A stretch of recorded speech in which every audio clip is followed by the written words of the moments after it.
बोले बंदी छोर महाप्रभु की जय। साहेब योग वियोग में साहेब दुख सुख साथ, देव सदा फल शरण गहो, कृपा सिंधु प्रभुनाथ।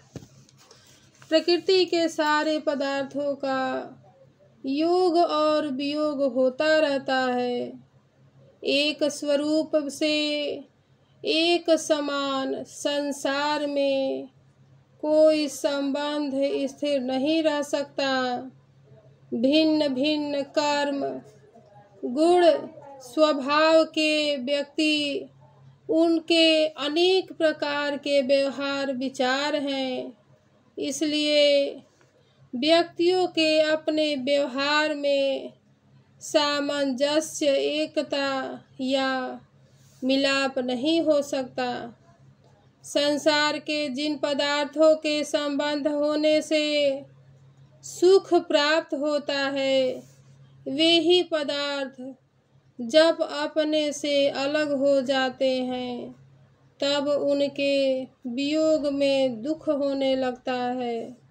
इसलिए क्षणिक सुख और दुख के मिलने पर जीव चंचल एवं उद्विग्न हो जाते हैं।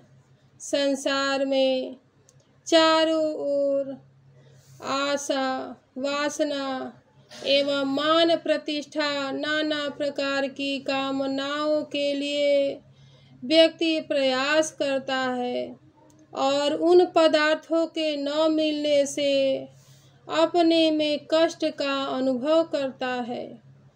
इसके अतिरिक्त सांसारिक सुखों की प्राप्ति में अधिक परिश्रम एवं उन सुखों के उपयोग में अनेक प्रकार की बाधाएं सामने आ जाती है। इसलिए जीवन सदैव विघ्न बाधाओं से घिरा रहता है। संसार में इस नश्वर शरीर को पाकर कोई सुखी नहीं हो सकता। इस असार संसार में एकमात्र आधार परम प्रभु है। संसार के पदार्थों के योग वियोग में दुख सुख प्राप्त होते हैं और वे पदार्थ अपने समय अवधि पर जीवन से छूट जाते हैं, परंतु साहेब जो संसार का स्वामी नियंता है, वह कभी नहीं छूटता। उसका तीनों काल में एक समान सदैव संबंध बना रहता है। संसार के सभी संबंध अनित्य है। एक नित्य संबंध जीव का परम प्रभु से है। वही सारे संसार का संरक्षक स्वामी है। इसलिए दुख सुख में एक समान सदैव नित्य रहने से उस भक्त वत्सल कृपा सागर के शरणागत हो, उनमें जल मीनवत भक्ति करना मानव जीवन का मुख्य उद्देश्य है। मानव जीवन का प्रधान कर्तव्य परम प्रभु की भक्ति है। भक्ति से ही जीवन सुख होकर नित्य परमानंद में निमग्न हो स्थिर शांत होता है। यही इस दोहे का अभिप्राय है। सर्ववेद में इस पावन अक्षर चेतन द्वार का वर्णन एवं अंत में प्रभु की महिमा गाई है। तन कमान रौंदा सुरती, अक्षर बाण लगाव, योग युक्त से तानिए, मर्म निशाने घाव।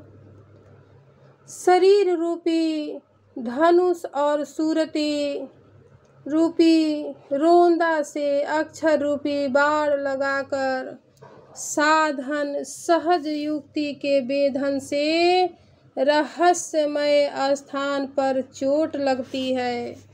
अर्थात लक्ष्य भेदन के लिए सुरति को स्थिर कर अक्षर प्रकाश में चेतन लक्ष्य को प्राप्त करना चाहिए।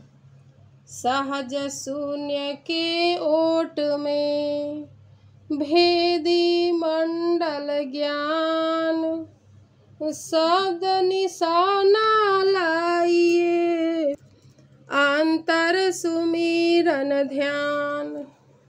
महाशून्य अर्थात मध्याकाश के पर्दे में रहस्य युक्त मंडल का ज्ञान करके शब्द का लक्ष्य भेद होने पर आत्मा द्वारा अंतर में सुमिरन और ध्यान होता है। जब बाण और लक्ष्य एक होते हैं तभी ध्यान होता है।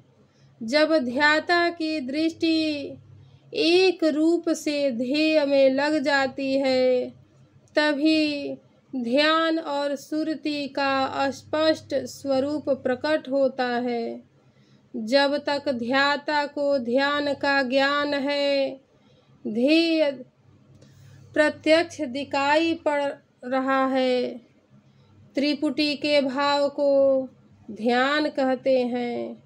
सुमिरन में आराध्य एवं उपासक के बीच में आवरण रहता है और ध्यान में साक्षात्कार साधन होता है एवं समाधि में तदाकार तन्मय स्वरूप ध्याता हो जाता है। ध्याता का ध्येय स्वरूप हो जाना समाधि है और ध्येय को देखने को ध्यान कहते हैं। इस दोहे में ग्रंथकार ने बाण और धनुष एवं रोंदा का उदाहरण देकर ध्यान के स्वरूप के लक्षण का निरूपण किया है।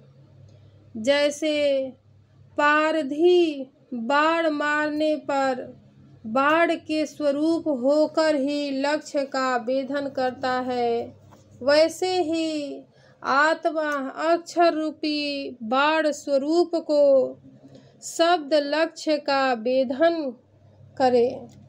परमाणु के योग से महमंडल आकाश, अक्षर कंप से होत है सृष्टि सकल अवकाश। प्रकृति मंडल की अंतिम सीमा पर परमाणुओं का कोश है। उस परमाणु मंडल में अक्षर की सन्निधि से कंप होने पर परमाणुओं के योग से समस्त सृष्टि का विकास होता है। व्योम व मन का योनि है व्यापक अक्षर व्योम, व्योम से वायु होत है प्राण सजीवन सोम। व्यापक अक्षर ही मन का योनि है और उसी अक्षर के द्वारा वायु की गतिशील होती है, जो सारे जगत का प्राण आधार है। सूत्रात्मा वायु द्वारा ही सारे शरीर में जीवन शक्ति प्रकट होती है। प्राण और मन दोनों का आधार व्यापक अक्षर है। योगाभ्यास रत भेद में प्राण लीन आकाश, निःश्वास सुषुमन रहे नहीं निष्पंद प्रकाश। विहंगम योग के साधन भेद से महाकाश में प्राण लीन हो जाते हैं एवं इंगला पिंगला की गति बंद हो सुषमन हो जाने पर प्रकाश प्राप्त होता है। बिना प्राण लीन हुए प्रकाश नहीं हो पाता। यह प्रकाश प्राण मंडल का है, चेतन मंडल का नहीं। अनुभवी सहज योगी इस रहस्य को समझेंगे। बोलिए बंदी छोर महाप्रभु की जय।